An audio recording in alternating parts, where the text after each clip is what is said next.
आलमपुर की एक पुरानी हवेली में मुझे देव नाम के बच्चे की देखभाल करने का काम मिला था। कार में बैठे हुए मैं हवेली को देख ही रही थी कि मुझे एक कॉल आया। हेलो मिस रीत, आई होप ड्राइवर ने आपको टाइमली पिकअप कर लिया होगा। जी हाँ, मैं बस अभी पहुंची ही हूँ। मिस रीत, इस जॉब को लेकर कुछ बातें मैं आपको शुरुआत में ही क्लियर कर देना चाहता हूँ। जी। आप घर के अंदर जाएंगी तो आपको देव और उसकी केयरटेकर मिसेस भाला मिलेंगे। ओके। जैसा कि मैंने आपको बताया था, देव के पेरेंट्स की 6 महीने पहले एक एक्सीडेंट में मौत हो गई थी। जी। और आपके पहले जो नानी थी, उसने देव को बहुत प्यार से रखा था। होप आप इन एक्सपेक्टेशंस को मैच कर पाएंगी मिस रीत। I will try my best mister Bedi. Don't try रीत, बी द बेस्ट। एनीवे, मैंने आपको देव के स्कूल से आया एक ईमेल फॉरवर्ड किया है, प्लीज उसे देख लीजिएगा। और हाँ, एक आखिरी बात, आज के बाद आप कभी भी किसी भी चीज के लिए मुझे कांटेक्ट नहीं करेंगे। No phone call, no email, no message, nothing. मैं समझी नहीं mister Bedi. What I mean is, Dev को लेकर अगर आपको कोई भी कंसर्न्स हो तो वो आप खुद ही एड्रेस करेंगे। आपकी सैलरी आपके अकाउंट में हर महीने पहुंचती रहेगी। गुड लक मिस रीत। Thanks mister. दैट्स रूड, बीच में ही कॉल कट कर दिया। लेट्स सी मेल में क्या है। हैं? 10 दिन पुराना email. I am sure mister Bedi ने तो इसे खोलकर भी नहीं देखा होगा। This is to inform you that Dev has been expelled from the school. What? Dev का बिहेवियर दिन ब दिन अजीब होता जा रहा है, मानो उसे बाकी बच्चों को नुकसान पहुंचाना अच्छा लगता हो। इसलिए बाकी बच्चों की सेफ्टी के लिए हमें उसे स्कूल से एक्सपेल करना पड़ रहा है। What the hell? इस बच्चे के साथ तो थोड़ा केयरफुली डील करना पड़ेगा। तो उसके बाद मैं घर के अंदर चली गई। घर के ड्राइंग रूम में ही देव और उसकी केयरटेकर मिसेस भल्ला खड़ी थी। हेलो दीदी। हेलो देव, आई एम रीत। रीत दीदी, मैं आपका कब से वेट कर रहा था। मैं अब आपको यहाँ से जाने नहीं दूंगा। हाँ? चलिए, मैं आपको आपका रूम दिखाता हूँ। उसके बाद मैं देव के साथ अपना कमरा देखने चली गई। कमरा काफी बड़ा और खूबसूरत था। वाओ देव, ये रूम तो बड़ा सुंदर है। इसे तुमने सजाया? हाँ, बिल्कुल वैसे ही जैसे अनु दीदी सजाया करती थी। अनु दीदी? हाँ, आपसे पहले जो मेरी नैनी थी वो। ओह, तो वो। मैं आपका नीचे वेट करता हूँ। बाय। इससे पहले कि मैं कुछ भूल पाती, देव वहां से चला गया। ये बात मुझे अजीब तो लगी, पर मैंने इस पर ज्यादा ध्यान नहीं दिया। डिनर के बाद मिसेस भल्ला मुझे पूरा घर दिखाने लगी। तभी उन्होंने कहा, पुत्र, इस घर में तू कभी भी घूम सकती है, बस घर के बाईं ओर मत जाना। हाँ? पर क्यों? वो इथे ऊपर जाने का रास्ता है ना पुत्र, छत पे जाना सेफ नहीं। ओके जी, मैं ध्यान रखूंगी। मिसेस भल्ला। हाँ पुत्र। मुझे आपसे एक बात कहनी थी। मिस्टर बेदी ने मुझे देव के स्कूल से आया हुआ एक ईमेल भेजा है। हाँ? एक्चुअली देव को स्कूल से निकाल दिया है। क्या? निकाल देता? जी, इस बात को 10 दिन हो चुके हैं। पर ऐसे कैसे निकाल दिया देव को स्कूल से? कोई वजह तो होगी ना? दरअसल कुछ साफ साफ तो नहीं लिखा है, पर स्कूल का कहना है कि देव से बाकी बच्चों को खतरा है। केड़ा खतरा? इतना छोटा सा बच्चा खतरा हो सकता है क्या? वही मैं भी सोच रही हूँ। अरे क्या कितना होगा, किसी बच्चे नु थप्पड़ मारिया होवेगा बस, और किसी का गला तो नहीं दबा दिया ना। भला इतने छोटे बच्चे से किसी को क्या खतरा हो सकता है?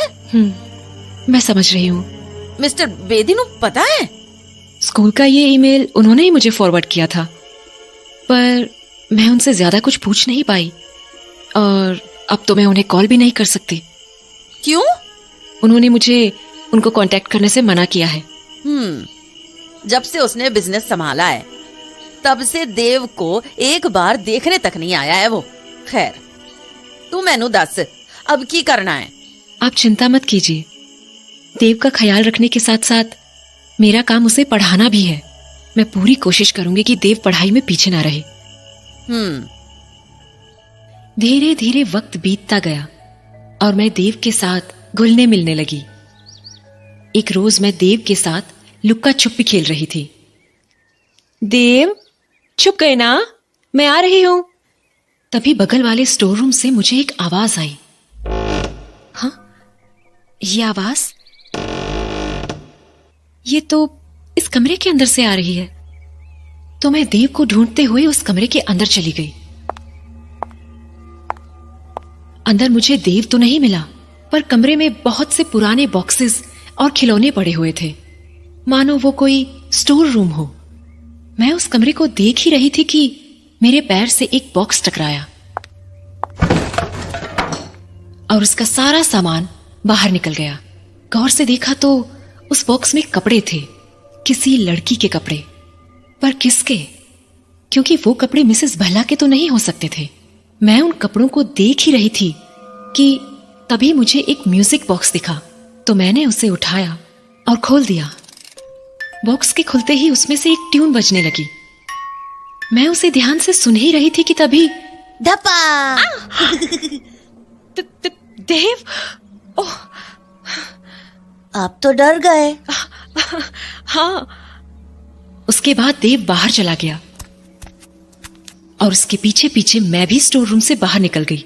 देव कभी तो बच्चों जैसी हरकतें करता था, पर कभी कभी वो बहुत ही अजीब हरकतें करता था। एक शाम भी कुछ ऐसा ही हुआ। मैं किचन में देव के लिए केक बना रही थी, तभी मुझे खिड़की से देव सामने की झील के पास खेलता हुआ दिखा और साथ ही वो कोई धुन भी गुनगुना रहा था।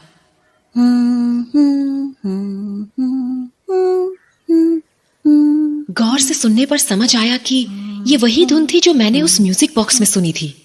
तभी मुझे ऐसा लगा मानो झील के दूसरी ओर से भी कोई वही धुन गुनगुना रहा हो।